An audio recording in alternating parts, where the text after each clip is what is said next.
This motion, I just want to say this, which is important to go on record. That it is important for us to appreciate some of the things we are doing. And I'm hoping it's not on the chair, but also the whole committee. It is good if something is on the order paper, the committee to just, not the chair alone, because he's not responsible, but for the rest. Having said that, Mr. Speaker, allow me to support this motion on policy for the provision of mental health care services in all healthcare facilities in the country. Mr. Speaker, while I appreciate the Honorable Mishi for bringing this very important motion to this House, and looking at how our young people right now are really struggling, and not just young people, Mr. Speaker. I think every person today in their families, they have someone who is going through some mental health challenges, and not just for anything else, but stress. We've developed stress, and I know when you look at how life is today, many families will tell you why the young people are on the streets is because of stress, and in that stress, it pulls into that mental health challenge.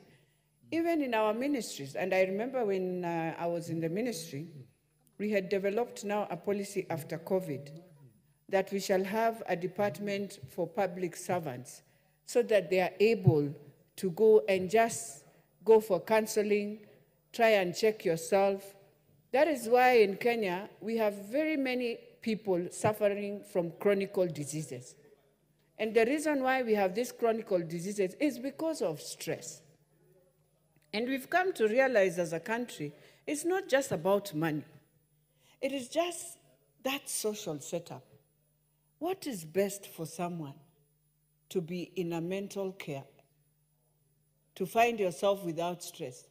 Many of us, I know, will say, oh, we will need the money. You can have the money and you still have a problem on mental. And so to put it in every healthcare that we have, in fact, we have community health workers, Speaker, who we can train. Let them go in the homes.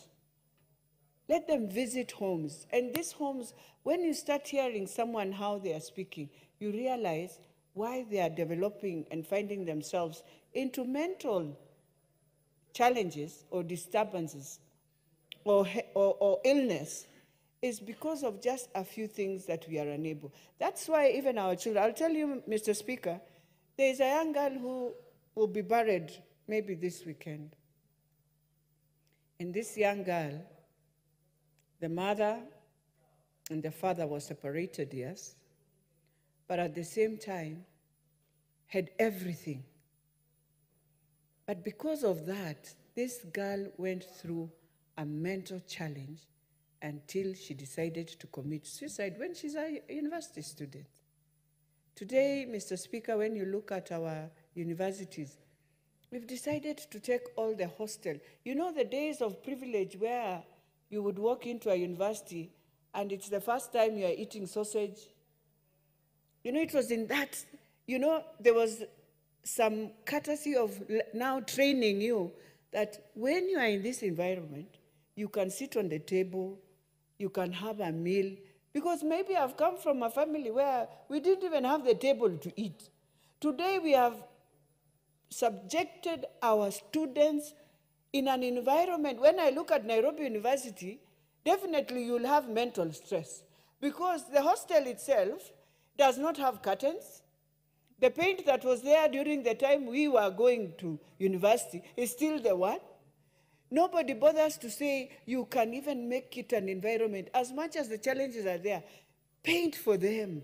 Make it look a place where they'll feel, I have changed my life from the rural, I am now in a university. That is why today you find them wearing Crocs. Not that they don't want to wear shoes. They feel it's a lifestyle, fine. But look at the campuses that we have. Why won't you find your children into a mental stress? That we don't even want to make for them a place where we can call a dining, a kitchen where I can enter with my 5 shillings, but afford the food, and bring all the women who sell on the road that same food and tell them, we have now made a modern dining. You will be the one selling from the dining for safeguarding our students. Today, that is why you'll find some of them now running all over looking to how to survive.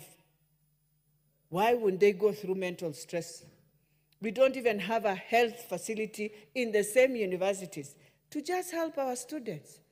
And it has to change. The same person who is building the hostels, Kwetu and where, would have been given land in the university and be told, build it here.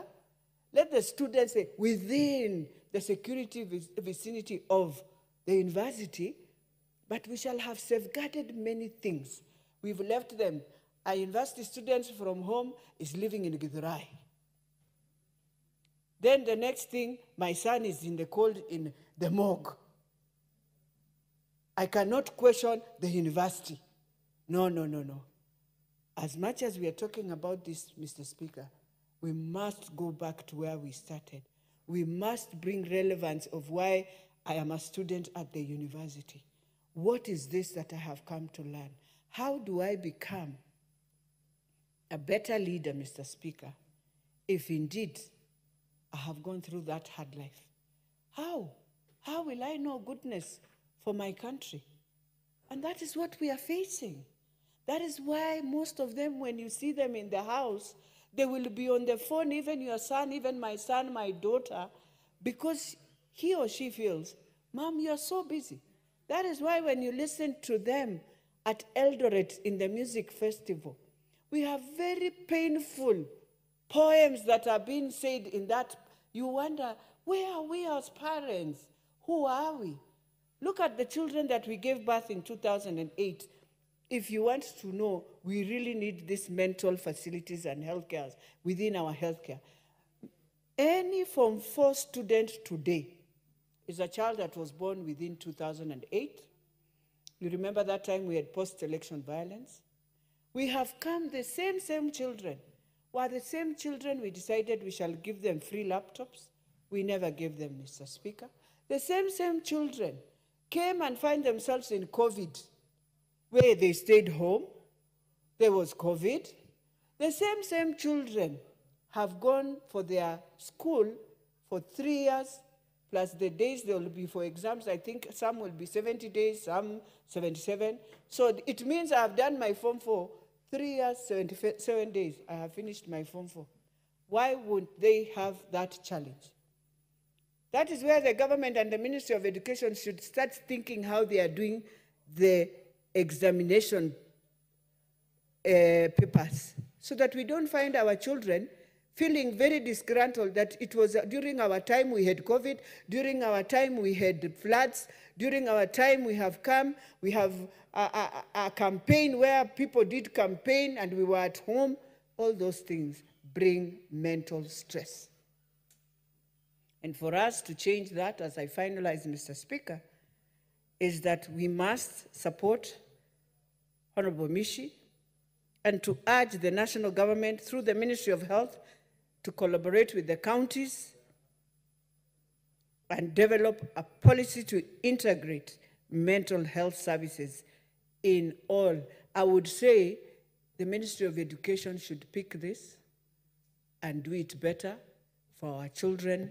With those few remarks. Honorable Beatrice Elachi, I thought this House had ceased to urge government. We had resolved that this House should be resolving or deciding. Why are we urging government? And I think, Speaker, you will forgive the House, and we will request in a very polite way the technical team, when they are processing, to ensure the word resolve and indeed, we must resolve as a House that the Ministry of Health will collaborate with the counties to ensure we develop the policy. With those few remarks, I beg to support.